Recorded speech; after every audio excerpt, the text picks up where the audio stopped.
Assalamualaikum warahmatullahi wabarakatuh. Perkenalkan, nama saya Anissa Cahya Ramadhani dari kelas ESA. Di sini saya akan menjelaskan praktek usaha yang saya jalankan, yaitu Kuisa On Trade. Di sini saya memilih reseller usaha bumbu dapur. Yang pertama, saya akan membahas dulu mengenai kewirausahaan dan kewirausahaan trade. Apa sih kewirausahaan trade itu?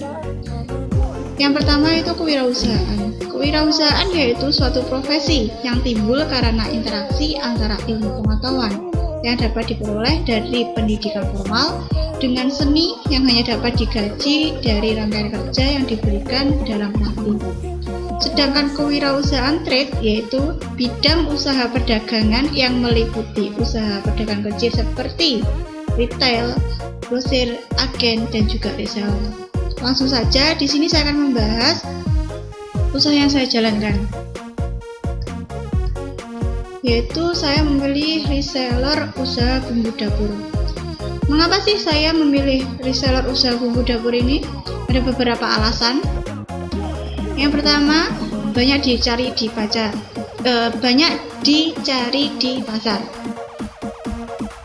Bumbu dapur ini kan sangat familiar sekali di pasar, di masyarakat juga. Jadi bumbu dapur itu salah satu kebutuhan yang harus ada atau yang harus dipenuhi di masyarakat. Yang kedua, sebagai bumbu utama masakan, pastinya kalau misalkan tidak ada bawang merah, bawang putih, ya mungkin ibu-ibu itu akan kesulitan untuk menghidangkan makanan untuk keluarganya. Jadi sangat penting sekali bumbu dapur ini untuk masyarakat. Terus yang ketiga yaitu harga bersahabat di pasaran. Harga bersahabat di pasaran. Jadi di sini saya menjual produk-produk bumbu dapur seperti bawang merah, bawang putih, kacang, ketan, telur.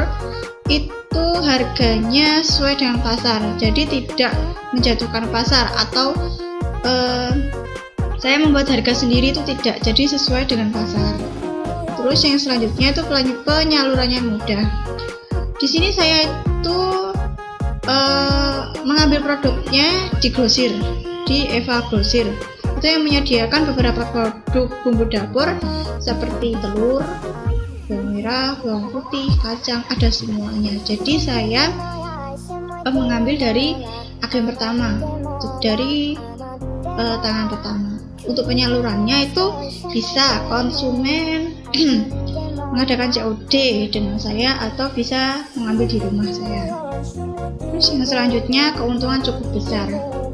Keuntungan cukup besar ini bisa dilihat dari kepuasan konsumen juga. Kalau misalkan saya memiliki konsumen banyak, pastinya keuntungan juga besar dan maksimal.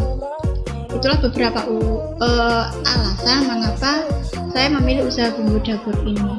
Dan yang paling terpenting, walaupun usaha ini sepele, usaha bumbu dapur, ya kan, beda dari yang lain. Tapi usaha ini sangat dicari di pasar.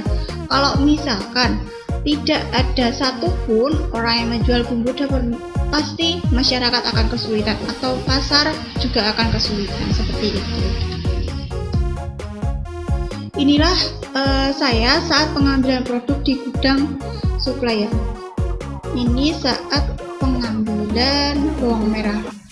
Jadi seperti ini, gudangnya sangat besar sekali, stoknya juga melimpah, ada bawang merah dan juga bawang putih.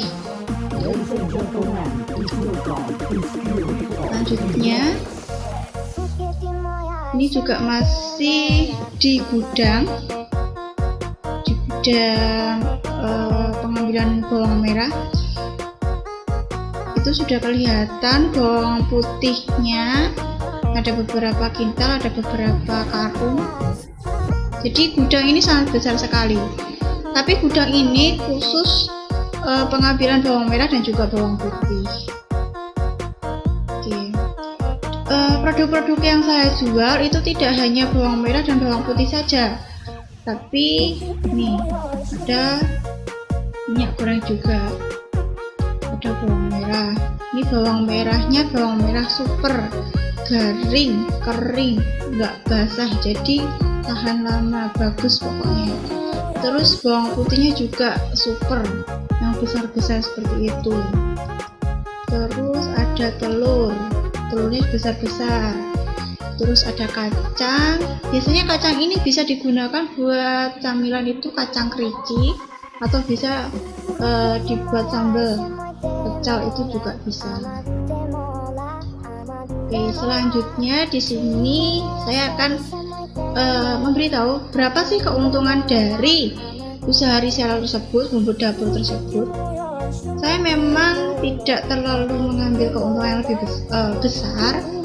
Jadi ini keuntungannya cukup hanya 2.000 saja. Bawang merah, bawang putih, telur, kacang, ketan, ini saya ambil keuntungan cukup 2.000 saja. Karena apa? Harga kita harus samakan harga jual kita dengan harga di pasaran, seperti itu. Kalau kita misalkan memiliki atau menjual dengan harga tinggi, konsumen pastinya akan kabur. Konsumen tidak akan pernah mendatangi usaha kita. Jadi konsumen tidak mau beli kalau misalkan harganya tinggi. Jadi di sini harga jual saya itu juga harus sesuai dengan pasar.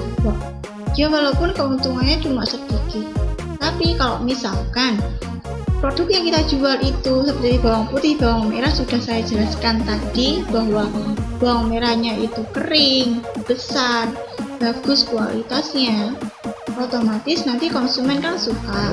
Konsumen lebih banyak datang ke saya. 1, 2, 3 konsumen berkali-kali membeli di saya, keuntungannya pun juga sudah terlihat. Jadi keuntungan yang saya peroleh juga akan maksimal dengan konsumen yang banyak, seperti itu. Oke, itu saja yang bisa saya jelaskan mengenai praktik yang saya jalankan. Walaupun usahanya itu beda dari yang lain, biasa saja. Maksudnya kalau yang lain itu kan kayak aksesoris, kayak baju, sepatu kayak gitu. Saya pilih yang bumbu dapur ini karena apa toh? Di masa pandemi kayak gini kan banyak yang pemerintah menghimbau masyarakat untuk tidak berkerumunan di pasar. Jadi di sini saya membantu masyarakat dalam menyalurkan bumbu dapur. Karena bumbu dapur itu sangat penting, terutama untuk ibu. Sekian penjelasan dari saya, kurang lebihnya mohon maaf. Terima kasih. Wassalamualaikum warahmatullahi wabarakatuh.